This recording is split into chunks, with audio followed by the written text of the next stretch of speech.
Hello ladies and gents, I am Anna Diffin, and welcome back to From the Depths, Ashes of the Empire Community Edition. In this episode, we are going to be declaring war on the remaining three factions, the Steel Empire, the Twin Guard, and the Onyx Watch. And it's going to be brutal, particularly I think the Onyx Watch. But also, in addition to that, I'm going to be changing it to localized from centralized materials, so we'll need to maneuver everything around. To that end, we have a couple of resource vehicles. First of all is the ADEF Logistics, the vehicle I built in the live stream regarding the resource hauler. So, it is a 30-blade resource hauler, and at the moment it just crashes straight into the ground because it hasn't actually done particularly well there. But that's because it's designed for out of play. And if I just spawn it in at an adequate height, allowing the steam engines to charge up, it should still grind itself into the ground. Awesome. Believe me though, it works. Honest, maybe. Just land it gently on the ground, wait for the steam to wind up. There we go. So yeah, it just needs to wait for the steam to ramp up for it to function. And there we go, it goes very fast and pretty high, though not very manoeuvrable in play. I didn't design it particularly well, but I designed it to be fast, and it is definitely that, because this will be able to get between the front lines and the resource pipeline very quickly, allowing me to restock all the fuel and material, because not only am I going to have to restock fuel, I'm going to have to restock material in each battle. Next we have the Hellhammer again, the Benny Blade Hellhammer, and this is the fixed version. Because what was actually happening was a change recently, is that any local weapons controller will fire weapons on the same gun, well, will aim them all the same, and it aims them via the fastest projectile, which in this case was this APS gun, which I've actually put back in the original ammo, which was this one here. You can see that its shell speed is 308 compared to the cram piece of 96 meters per second.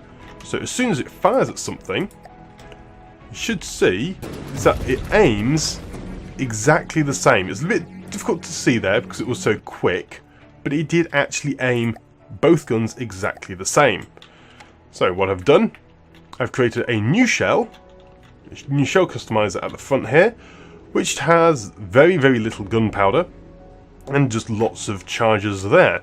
So now the APS fires has exactly the same speed, 96 meters per second.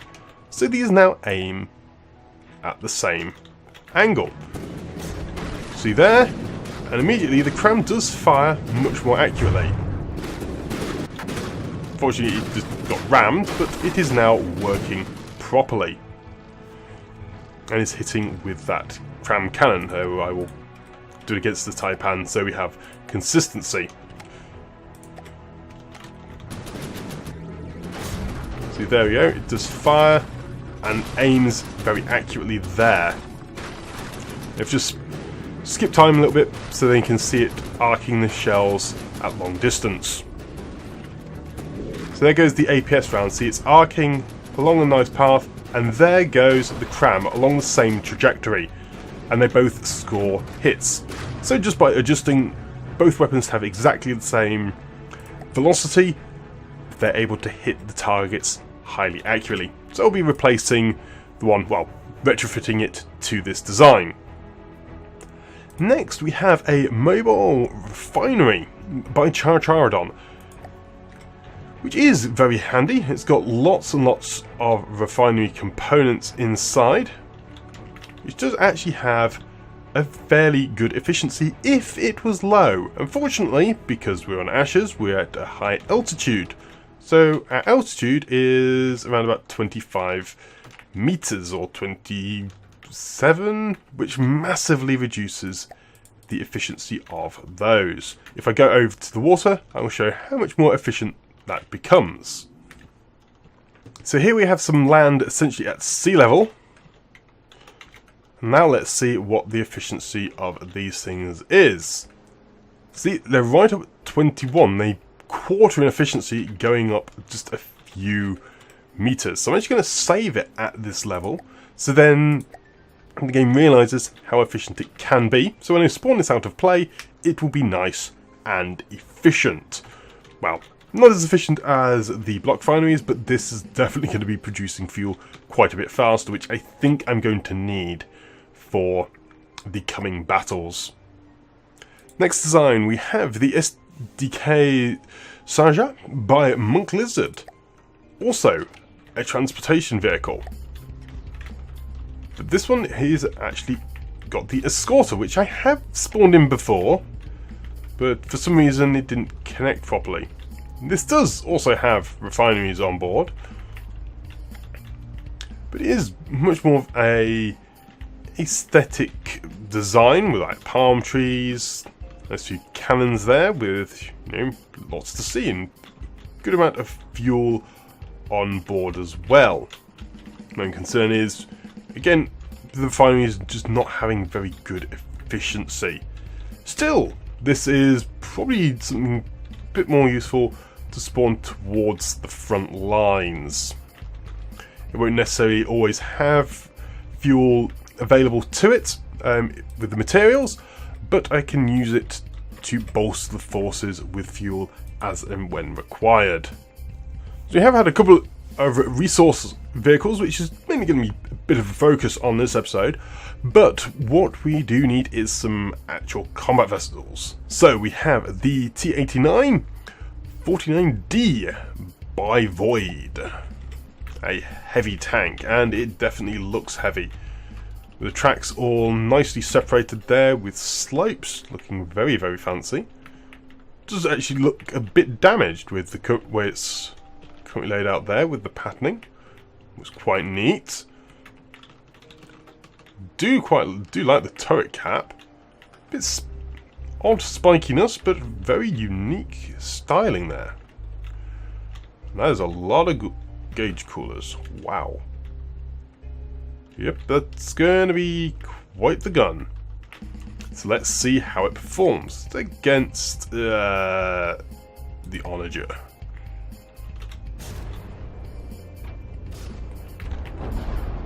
Oops, and it's got flipped up immediately.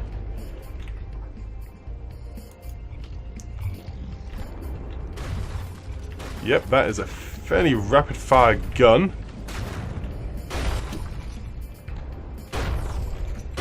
And yeah, those Hesh rounds. Good grief. Have you killed your target yet? Maybe? Oh, no, not quite. There's still like a couple of blocks alive. That is a very potent weapon there. It's highly robust. They just tank a few cram shells there and stay mobile. Hesh is always particularly strong against the Onyx Watch due to them having mostly armor and heavy armor, so the spalling created is very potent. Yeah, indeed. Very nice design there. In fact, let's see how it performs against some of the weaker designs, something like said Taipan. So it has shielding, is able to absorb quite a lot nicely, and two-shot the Taipan. Very, very nice. Ah, that's interesting. So it has spikes, slopes, a massive array. That must stop chain explosions.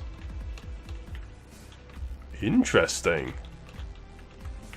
I've seen that sort of concept before, and well, it definitely stopped the Taipan's heat rounds if the Taipan even got a chance to shoot at it.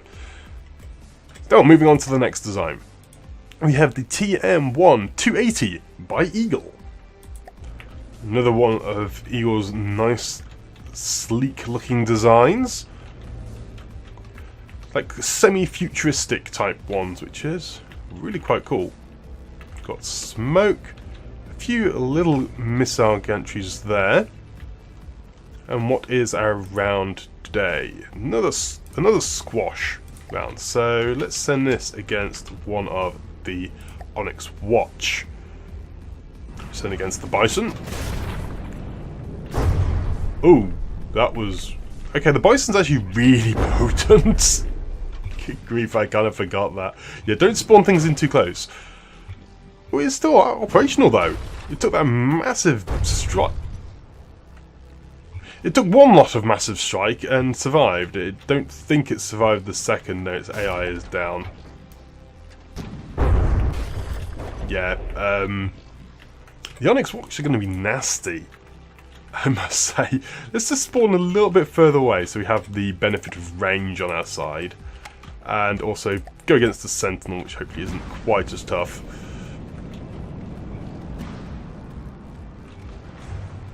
Yeah, so it's missing first few shots. But yes, as soon as those Hesh rounds do strike, tons of internal damage is dealt to the Onyx Watchcraft. It looks like it's already disabled some of the smaller ones. There's just the main gun there. Little rockets going past as well. Yeah, so the turreted Cram is still alive, but the other three at the side are all blown up already. Well, it has got smoke, so it would have been good against the Lightning Hoods. But seems to be doing well enough. It is a touch immobile, which is going to be a bit of a concern against the Onyx Watch, but when it strikes, those Hesh rounds do a lot of damage. So hopefully it won't get disabled by the first bombardment.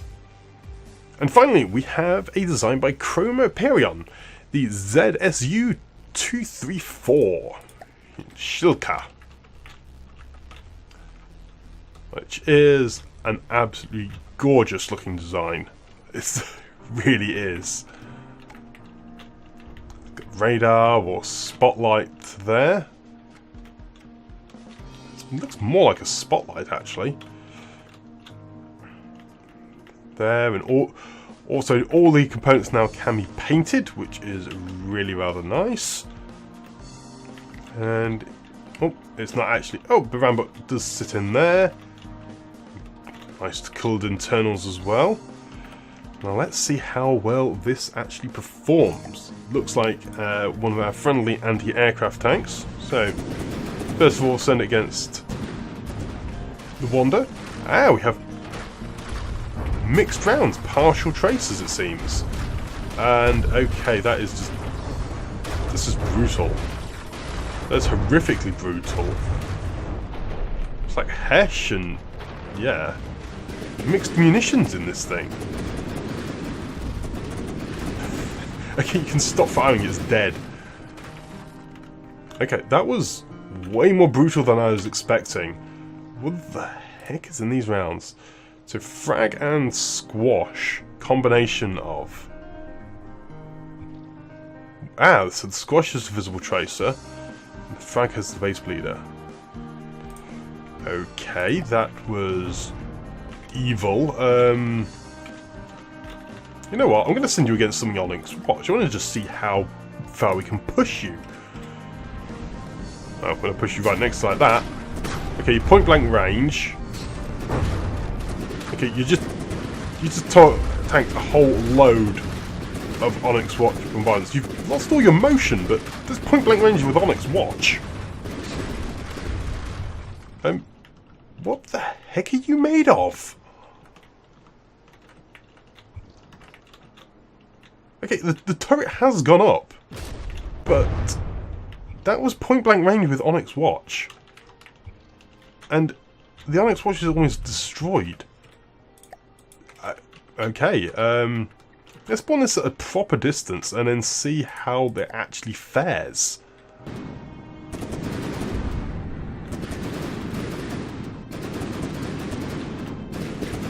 Yeah, this is going to be a bit of a problem. Because despite how tough it is and how strong, staying still against the Onyx Watch is just not a good plan.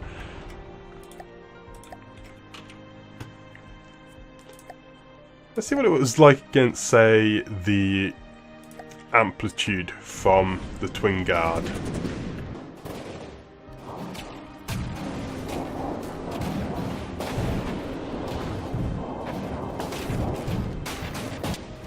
Well, I've got shot and killed. Yeah, this is just brutal. It's just shredding parts all over the place.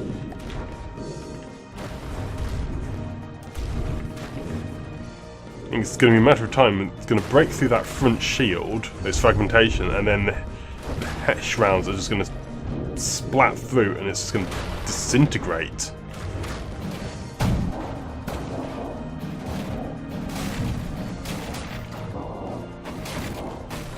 There we go, one of the shields down, and then the rounds just start to strike immediately internally. And this is not looking very healthy anymore. This is a deceptively potent design. I was not expecting this to be that potent with that sort of armament. Very, very impressed. And how it did do damage to the Onyx Watch was impressive. It's just that it didn't move. Not moving against the Onyx Watch is bad in Nita and Ashes. But what we need to do is have a look to see how they will perform in the campaign proper. So, where are our forces? Ah yes, they are moving up to the front lines. So let us spin time forward and let them get there. So there's this actual patch of water right near the starting base. So I'm actually going to spawn in our resource vehicles here. So I've spawned in a couple of the logistics bots and the mobile refinery. So I'm just going to now put on to sharing all their resources. Looks like I may have accidentally broken the pipeline here. Have I added in the pipeline to someone's combat force? Listening. I have. Moving out. Moving out. Whoops. Let's scrap that pipeline. And spawn one in the gap there. That's going to cause a problem if we get attacked, actually. So, the third community force needs some bolstering, so the new vehicles are going to be added into them. So we have the heavy tank, the 280, and the Shilka. Let's add all of those in to this primary force here. And now comes the moment of truth, the point where we decide to throw caution to the wind and declare war on everyone. So I will save and then declare war. I'm saving because I don't want it to crash and me redo everything up to this point. Okay, so here we are at diplomacy. They are suspicious of us. You know what? I don't like any of them. Triple war. Let's do this. So, the third force will go attack the Steel Empire. The second force will go and attack the Onyx Watch. And then the rather slow first community force is going to go and attack everything else for us. What's currently going slow? Let's move you to a blueprint just so that this force can actually maneuver. And then I will rebuild both of these. Vehicle is the land ship's cannons. So once they're in a combat ready position, I will rebuild them there. Oh, also importantly, options. Go to campaign options, localized. From centralized, we're now on localized material. That's going to make things fun. In the Dwarf Fortress kind of way. Everything now needs to consider materials as well as everything else to this point. Don't seem to be sharing materials very well at the moment, which is a tad concerning. And, have new vehicles to watch here.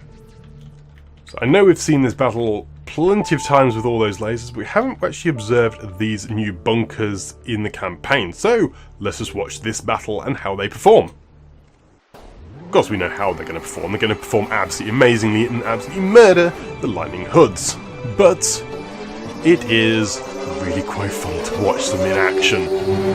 And what I really like is the fact that they target the Wisp immediately, and then go after the other Wisp as well. It is sweet, sweet vengeance against that annoying craft which killed so many. And yeah, that's just brutal. Absolutely brutal.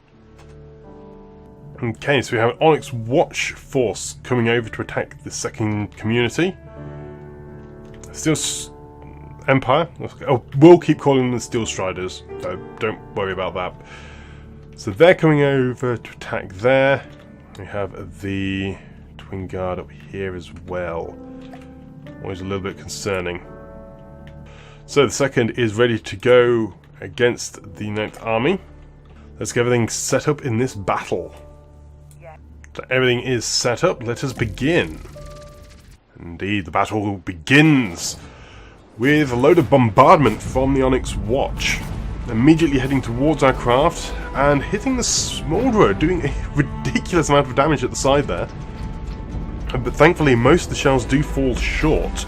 But lots of damage is immediately received, and these are very, very big tanky designs, which is kind of the Onyx Watch in general. Very, very tanky. Thankfully a lot of our craft are agile enough to avoid the strikes, but still, even one hit, or in this case 4, does an absolutely crazy amount of damage, flipping the tank completely on its side there. I think that's the Viper Mark II from Rich Dastardly. And here we go, the Smolder again getting shells landing near it, but it managed to avoid them this time. Viper then gets hit again, is now on its top, but it's still firing its gun in retaliation strikes. The green tracers there from the tank 2 coming in. And there we go, some of our tanks are still deciding to ram, because, well, ramming always works, right?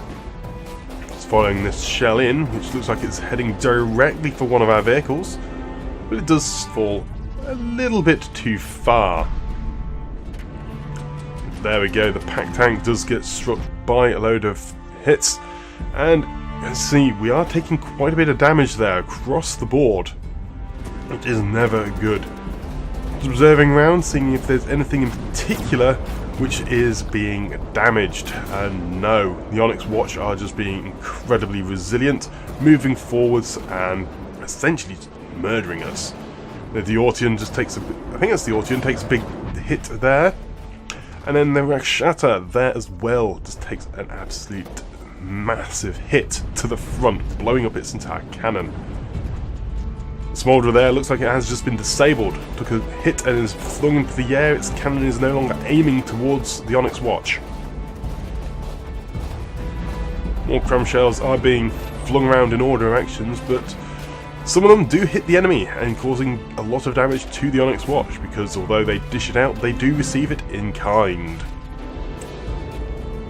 And so I decided at this point I should probably get out and try and capture some of these Onyx Watch for the materials, and the fact that my tanks seem mostly disabled and not able to do anything. So let's jump on into the first one here. I think this is one of the onagers. And there we go, just lumping my way through, trying to find where the AI is. I don't actually know where it is, so I do have a quick look through the vehicle in the camera mode to identify where it is, and I do find the AI and move over to explode it in quick order. You can hear the particle accelerator in the background with the adjusted notes I have applied to the game.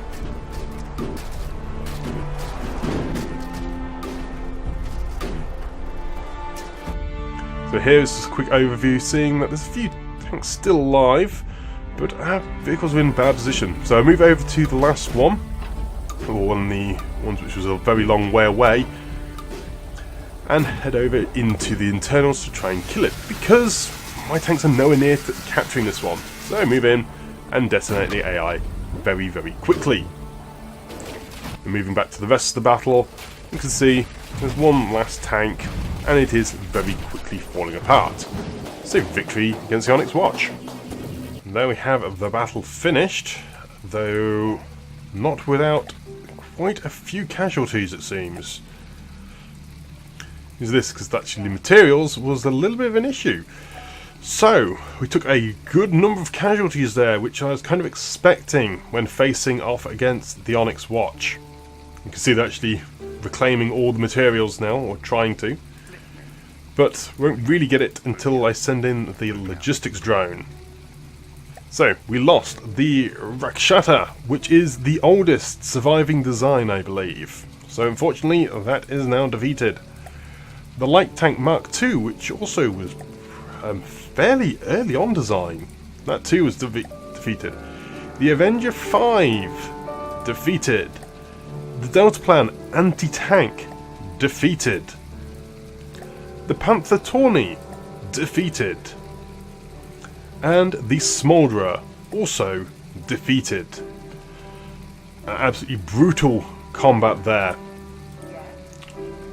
The remaining designs, though, did very well. And also did manage to capture a number of Onyx Watch craft, which I will scrap for materials. So you're going to continue facing off against the Onyx Watch, so advance up. Just been noticing a weird little bit of lag. I think it's to do with the resource transfer. Basically, every time the resource jumps together and goes into the 4 fortresses, there's a subtle, very, very slight jolt as it loads. And if I go up to full speed, it's actually more noticeable. And it actually goes right the way down, slowing the game down a lot. So, that's a bit of a weakness of this route here, the pipeline. Though I might just have had the pipeline set up incorrectly, so there is that. Right, the third force is ready to go on and take out the Steel Empire. Let's move the logistics drone in. Nearby, make sure these actually got materials. Yes, they do. Good. So, third force, let's begin your combat. Right, what are we facing? Well, looks like we're facing mostly an air force, which is a bit of a problem, because we really only have the Delta Plan anti-air. Well, regardless, let us begin the battle. And immediately the battle does begin. Big array of shots from all those flyers of the Steel Empire. But the missiles do kind of do minimal damage. A lot of fragmentation. Looks like they're very tight cone, which has actually been weakened quite significantly in recent patches, so they aren't so deadly. The Shulker there doesn't seem to be firing, which is a bit annoying. Don't know why that is. Maybe it just hasn't loaded properly. That kind of happens with a lot of designs. When I spawn them in, at least. And the helicopter's there, dancing around. And you hear me how I'm deploying smoke, so lasers against this faction will be irritating, because the smoke they have there. But generally, Steel Empire not being that tough. Tanks are doing quite well. I shoot my own tanks, but no, they're doing quite handily without being shot in the back. But they're doing reasonably well. Not that much damage received. I'm just checking over to why the Shulker is not loading. Does seem to be a bit of an ammunition issue. I just checked there at all the resources, and it does seem to be a slight issue with the force there. I mean, it's just not quite that high. The tanks are still ramming into each other, just causing probably more damage than the enemy at this point, but there we go. It's a very, very quick battle, really. And the last couple of vehicles of the Steel Empire are now being annihilated and falling to pieces. So there we go. Victory against the Steel Empire. So it did take a bit of a beating, more than I was expecting, but it did come out on top without suffering any casualties there. Yes, the lag does seem to be coming by the fact that everything is, well, loading and unloading materials and all that at the same time, which is causing just a little bit of slowdown, which is not good. Still, we have another combat to get in place. So let's attack the drones. Right then, first community force. Let's go and attack these drones.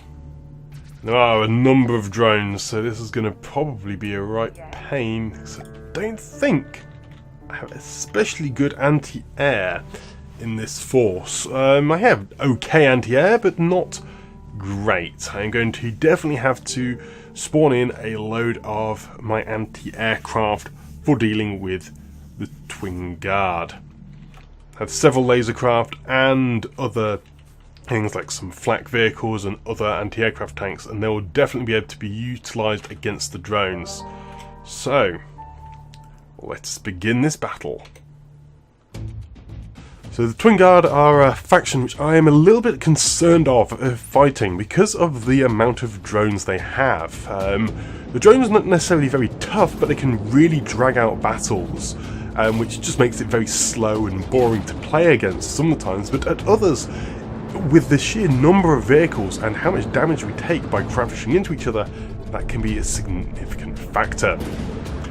Twin Guard also have a nice selection of weaponry, so just checking around all the designs there, seeing just how ridiculously fast they are able to repair each other. We did see a bit of damage dealt to the Bendy Blade there early on, and so we're just trying to take them on. We're doing a good number of hits and flinging the torsos around, but the repair tentacles on all the vehicles just keep them in massively working order, which is just going to be really, really irritating.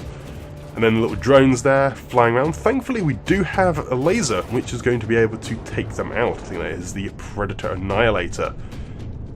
But it isn't very perfect taking these out due to it not having that great elevation control with its weapon system. Still, it's able to take them out, and if it's able to kill all those drones for me, that is going to be brilliant, as that is something which are so annoying to face off. Most of the tanks are taking a decent amount of damage, and from all the weapon systems of the Twin Guard, but the Twin Guard are just not taking any damage in kind. They're just repairing it all. Even the Cheese is having a little bit of difficulty. It's still going forwards with its weapon system, but it's lost some of its barrels, so it's not very accurate or fast at the moment. Particle accelerator there is just firing down through the top of the Twin Guard craft, but missing any vital components. So it does look like it might have disabled this left arm there, which is handy at least, though it's still got the missiles. The Cheese coming in for a ramming attack, but it does get slowed down and loses the last couple of wheels, allowing it to move. But some cannon shots fired, and it blows up in the face of it there. So even if it has an inaccurate cannon, at point blank range, it is still effective. It's just tanking all the strikes from the lasers of the other craft there. The annoying little drones going around. I think I will need to spawn in some sort of flak or laser to help deal with these in an expedient fashion, because otherwise these battles will just all drag horrifically long, particularly if there's any which just spawn drones, and they can happen. You can end up facing 20, 30 plus drones in a single fight, which it slows it right down. Now, aside, it's a good idea to probably try and capture some of these vehicles. Again, we need the materials due to, well, having lost so much against the Onyx Watch, and even though the Steel Empire 1 did well, it did take a lot of damage, and taking a fair amount of damage here, even though casualties are not really present. And to be honest, the AI are in incredibly weak and vulnerable places in a lot of these designs. So moving back to the rest of the forces, can see that they're essentially just trying to take out the drones. And the shields are blocking a lot of the shots there, but the odd missile coming from the craft easily hits them and then disables them due to how small they are. Just moving around, looking at the last designs as they disintegrate, and this is the very last, the base plate of one of the mechs, and that is very shortly defeated. So victory! I knew it was going to be a bit slow, but I definitely need to have some lasers and other weapon systems ready to go with them. And unfortunately we lost the medium hover tank, so to scrap that, repair everything up, Yes. And also scrap the gladiator. Moving out. So load up, unload material there. And in fact, let's build up some more of the pipeline. Twin Guard are actually attacking our satellites as well as Steel Empire, and I will actually have to end the episode there, otherwise the battle will commence. So, this has been enlightening. I definitely need a lot more materials, but we will go from there. The designs are falling thick and fast, as I would expect against the Onyx Watch. I was expecting to lose more against the Steel Empire, but we do have quite a nice force there, and we did bolster it this episode. So, thank you very much for watching this episode of From the Depths, Ashes of the Empire Community Edition. If you did enjoy the episode, please leave a like and or comment below, as it is always great to hear from you lot. Otherwise, that's it for me for now, and I shall see you next time. But until then, I'm out. Goodbye!